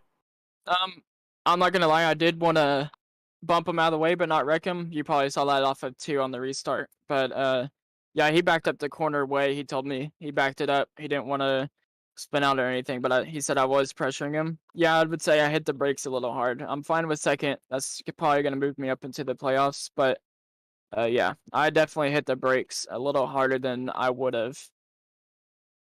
Okay, yeah. I mean, that's kind of what we were looking at here from the booth, is you kind of triangulating that turn, started a little to the outside, and I said, oh man, here he comes, trying to get a whole lot of speed coming from the outside to swing down toward the bottom, but then it just looked like that, the nose of your car started diving down again, trying to check up a little bit, and really it's nice to see somebody with discipline not to push somebody around the track to get them out of their way. I know there was a bit of a tie-up last week at the iRacing Super Speedway, and that ended up in a giant pile-up. I believe you and Trey worked on the outside line. You guys were super fast. That ended up in a pile-up there, and, nice to see, somebody out there on the track that's not turning people around. My next question would be, what could you have done different, really, to try to, take this one away from Nate Maurer? I mean, he was super fast here tonight. I think, would cautions have the lack of cautions help you out here? I think if we would have went green to the end and not got that first green white checkered, it would have been a really, really good race to the end. But yeah, probably just backing up the corners a little bit better and not getting loose off of the turns. I did get a little sideways off at 3 right before that caution came out, and so I thought that was really the race. But then we got that caution, and I figured him and Doug would team up on me and count it down, and they would go together. It worked on the first one, but on the second one, it didn't really work. Maybe could have bumped him a little harder coming out of 2 on the restart, but still probably would have been a good race. Oh yeah, Doug Neal definitely tried to keep you. Was on the inside, riding you toward the high side. Tried to hold you there, but it did not work out. You're right on the second round. I believe they said where y'all are at the Milwaukee Mile next week. How are you feeling about that track coming up? Um, I would say it's probably a little bit bigger track than Martinsville, but you can hit the bumps here at Martinsville, but the bumps there are like turtle shells. You hit it and your car is going up into the air. So we're probably gonna practice that. Because I don't want to hit them bumps and fly up into the air in my race. I think I just need a decent finish and I'll nudge it into the playoffs. Noah didn't get a very good finish tonight, so that's gonna help me out. Alrighty. Well, it looks like your brother went ahead and finished 14th tonight, unfortunately, but you placed second. We're going to go ahead and wrap this up and get you on to practicing at that track. But go ahead, man. Give me shout-outs or all the people watching you or the sponsors on the side of the car here, bud. Yep, I would like to thank y'all for broadcasting, Trey for everything he does, Ryan for letting me be on his team, Stickler and Hilbert Construction for sponsoring the car, Money Lions on there somewhere, everybody for watching, and everybody that puts the league together. All right, great job, bud, and I hope to see you next week. I think next week's an off week, isn't it, Mitchell? It is. We'll be back in 2 weeks here, I believe. Plenty of practice. Oh, yeah. Yeah, plenty of practice time, so that'll be good to especially wrap up the regular season. Brock, appreciate you being up here in the booth, bud, and get those practice in, bud. Thank you. And there you have it, Mitchell, your second place finisher. Nate Maurer, super fast here tonight. Really, once Nate Maurer really got,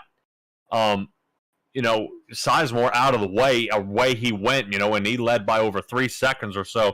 But Mitchell, have you really caught up to Maurer yet?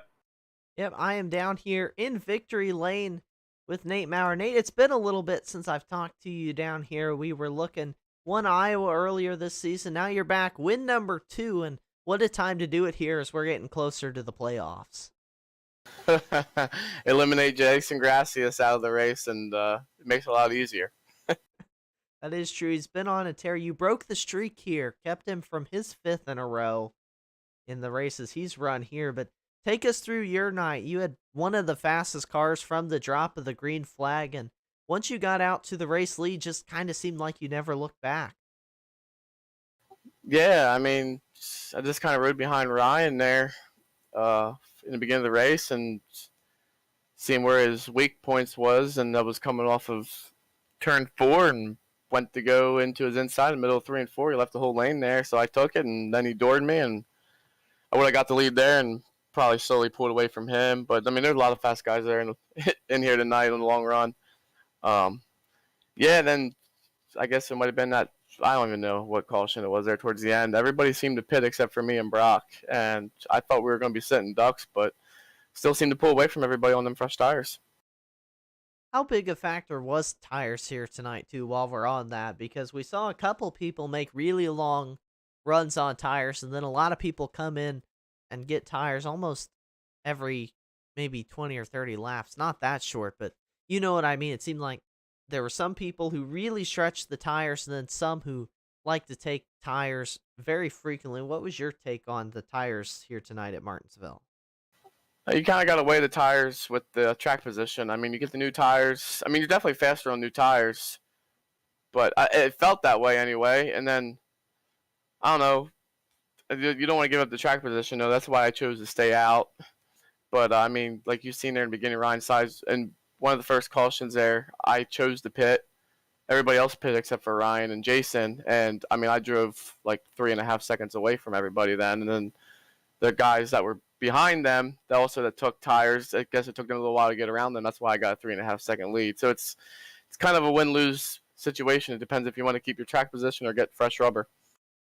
Well, the track position game certainly worked out for you again here tonight.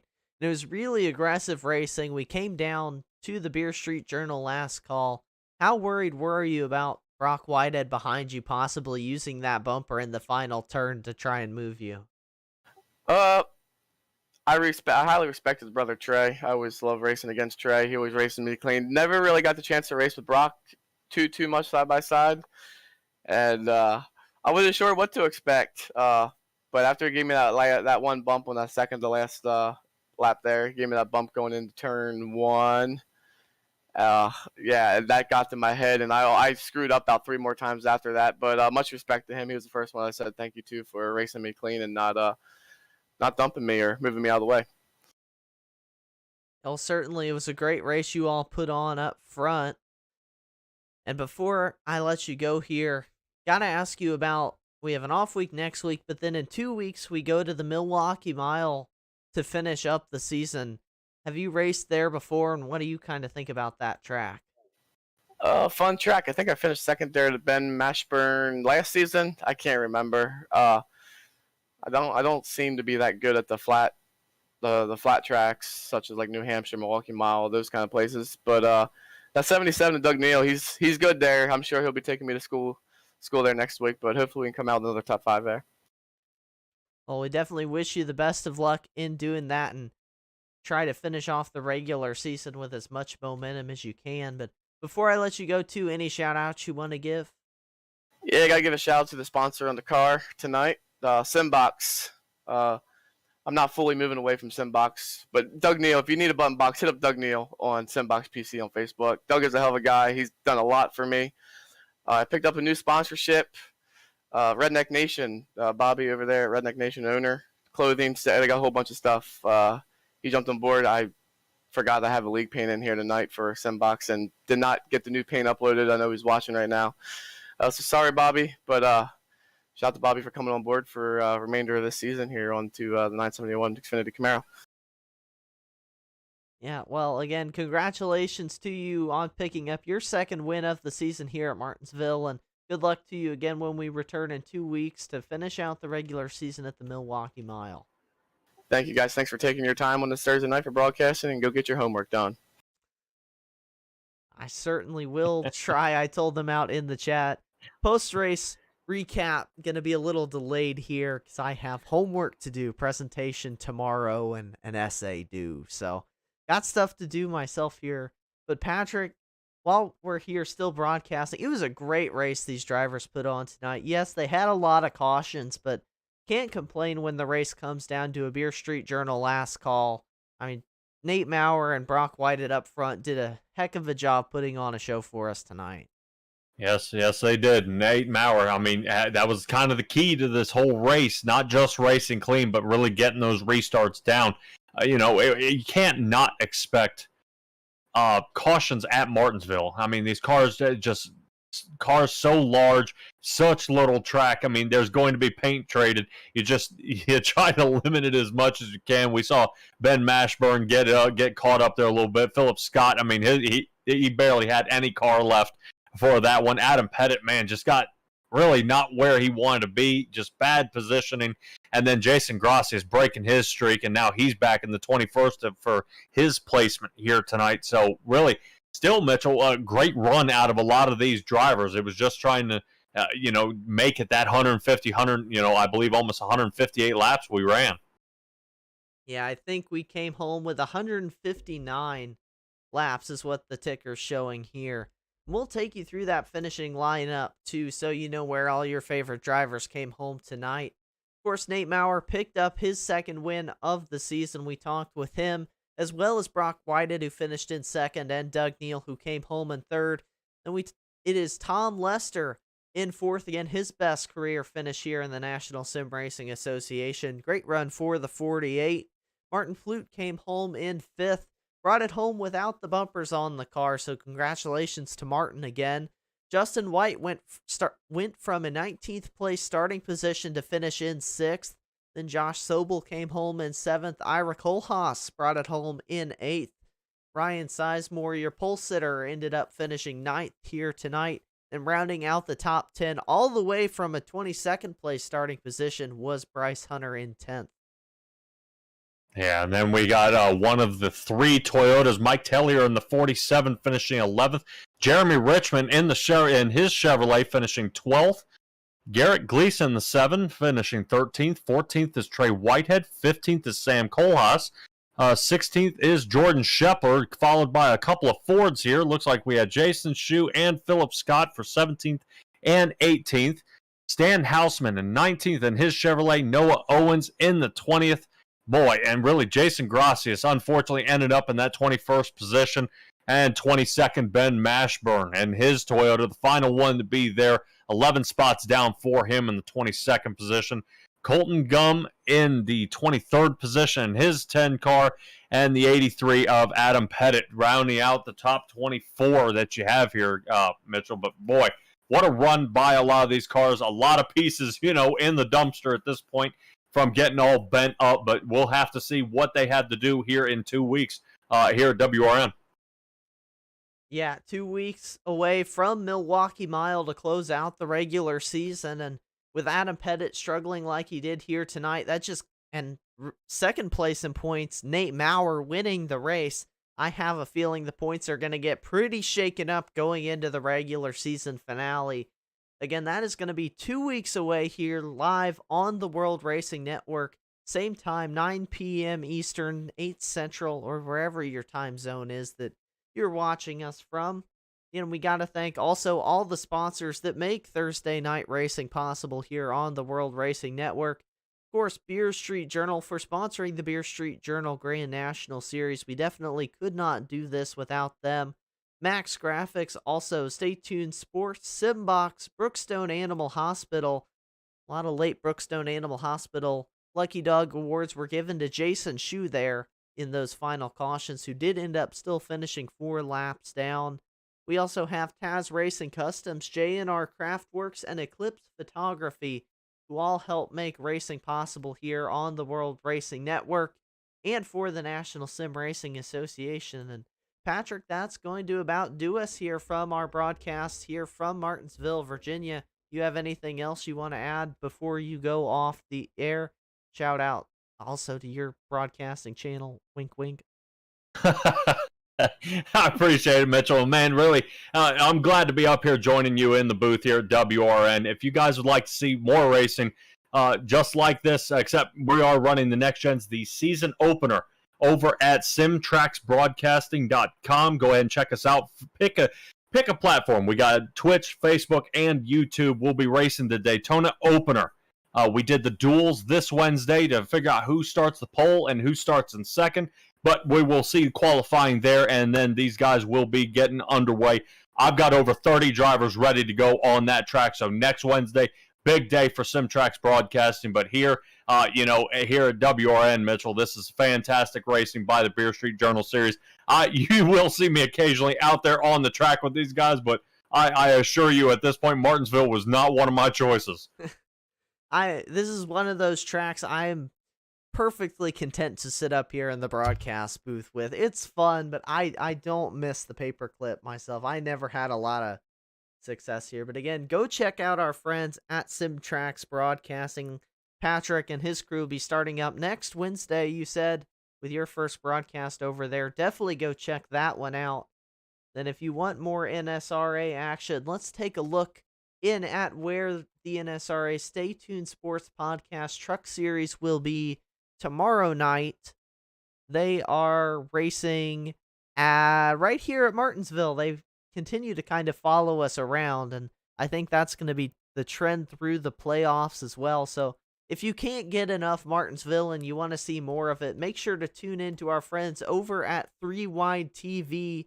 I believe Peter Short will be taking you through. I don't know who Peter has with him at the moment. I think it's Andre still. I don't know exactly, but again, you can find them if you go to our YouTube channel, you can find a link to 3 Wide TV and Simtracks Broadcasting in the channels tab. So if you need help finding all of them, but for all of us here at the World Racing Network, myself, Mitchell Adams, my broadcast partner tonight, Patrick Morrison, want to thank you all for tuning in, and we're looking forward to seeing you in 2 weeks for the regular season finale. But until then, I hope you all stay safe, have fun, and we'll see you next time.